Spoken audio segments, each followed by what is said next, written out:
Hello all you YouTubers.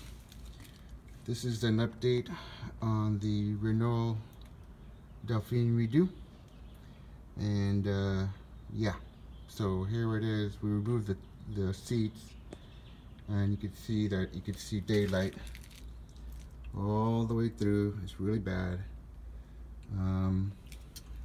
The subframe seems to be okay.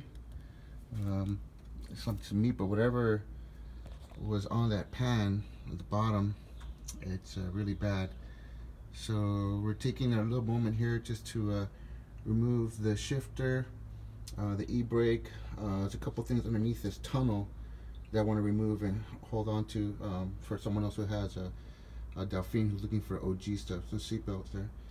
But anyhow, this is going on, and we will give you guys more of an update once I get this thing off, and we'll start working on the pan.